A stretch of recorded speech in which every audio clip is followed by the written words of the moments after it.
e hoje eu estou entrevistando o professor José Ricardo e hoje falaremos sobre Agostinho Bezerra Cavalcante, a sua morte de 200 anos. Boa tarde. Boa tarde, Larissa, seja bem-vinda e vamos fazer uma conversa bem interessante para as pessoas conhecerem esse grande herói da história pernambucana, Agostinho Bezerra, que exatamente na data de hoje, dia 19 de março de 2025, está completando 200 anos da sua morte. Quem foi Agostinho Bezerra Cavalcante? Agostinho Bezerra Cavalcante, Agostinho Bezerra Cavalcante e Souza, ele nasceu na cidade do Recife e desde criança já sentou praça no chamado Batalhão dos Henriques, que era um grupo militar formado por pessoas de cor negra.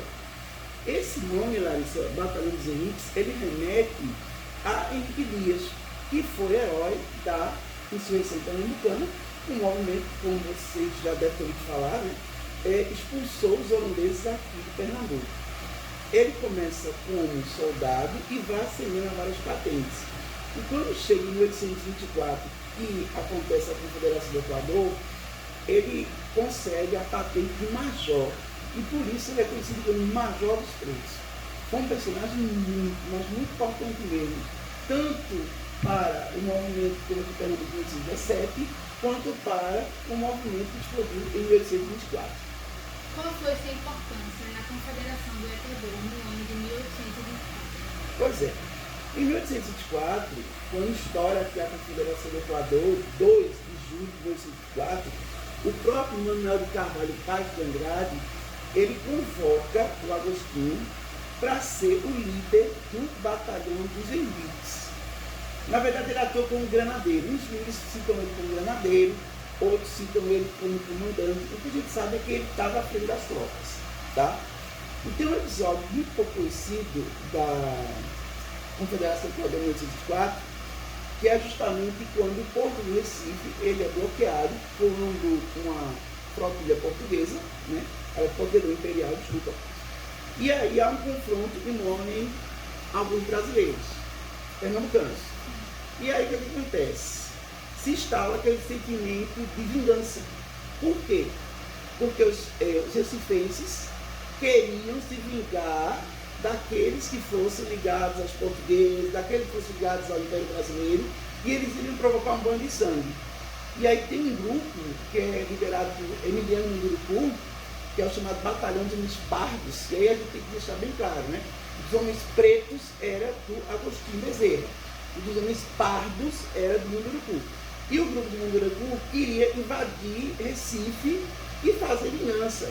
E quem vai impedir eles é justamente o Agostinho Bezerra, que vai conseguir impedir que haja o que poderíamos chamar de um mata-marinheiro, que eram movimentos de conflito entre brasileiros e portugueses, e consegue acalmar os ânimos, pelo menos por um determinado momento. E esse é um fato pouco conhecido, né? Porque esse homem, né, o Agostinho Bezerra, que a gente está falando dele hoje, dos seus 200 anos, ele praticamente consegue evitar um grande conflito na cidade, ele consegue evitar um grande derramamento de sangue. Pena que isso não é lembrado, isso não é citado, isso não está nos livros de história, não está nos manuais, sabe, Larissa? E o que mais me chocou quando eu fui estudar a história de Agostinho Bezerra Cavalcante é porque ele é um herói sem rosto. Se você for procurar na internet imagens do Agostinho Bezerra Cavalcante, você não vai encontrar, certo? E aí eu comecei a me questionar o seguinte: por que a gente não encontra uma imagem do Agostinho Bezerra Cavalcante? A resposta para isso talvez esteja nesse documento que eu vou ler aqui para vocês, que foi extraído de um jornal ou uma revista, não sei o certo, que foi publicado em 1921, onde se lê o seguinte, prestem minha atenção vocês que estão assistindo esse vídeo.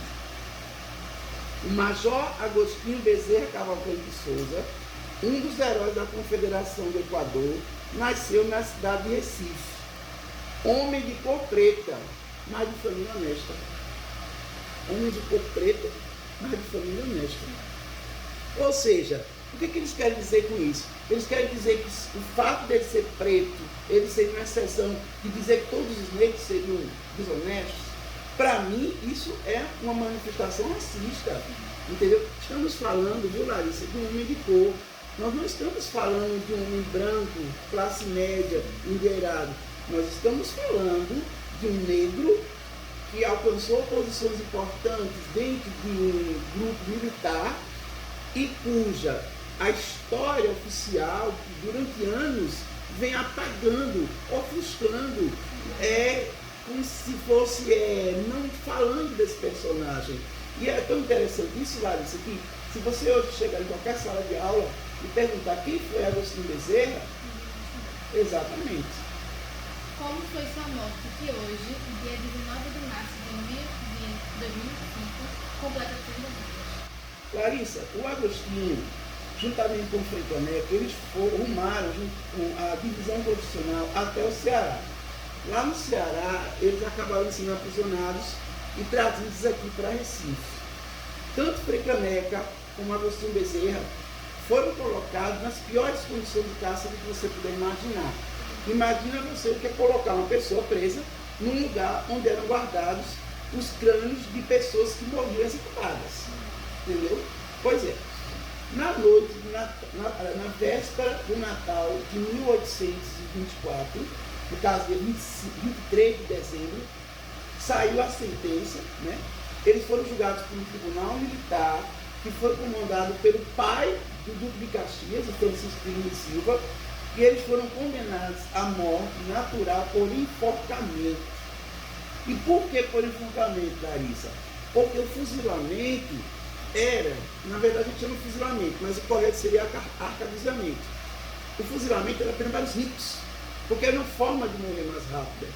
Para aqueles que fossem mais pobres, restava o enforcamento, mais doloroso, exatamente. Então, eles são condenados à morte natural por enforcamento. Frei Caneca, ele é executado no dia 13 de janeiro de 1825, que esse ano completou também 200 anos, exatamente. E o Agostinho Bezerra Cavalcante de Souza, ele foi executado na data de hoje, nós estamos gravando esse vídeo, 19 de março de 2025. Ele sai da prisão que ficava onde hoje é o arquivo público, rumo ao Forte das Cinco Pontas, que é chamado de Forte de Santiago das Cinco Pontas. E é interessante porque no caminho ele é aclamado pela população. Esse homem, ele sai para a morte todo vestido de branco. E as pessoas cumprimentavam ele pelas ruas. Tinha um monte de gente esperando ele. Sim, porque ele salvou o Recife, cara, de uma carnificina. Ele era considerado um herói. Quando ele chega lá na Forte das Cinco Pontas, Larissa, em pátio, ele faz um breve discurso ressaltando a liberdade, a luta dos povos pelos direitos humanos, por questões como a garantia de cidadania. Enfim, ele era um libertário por natureza.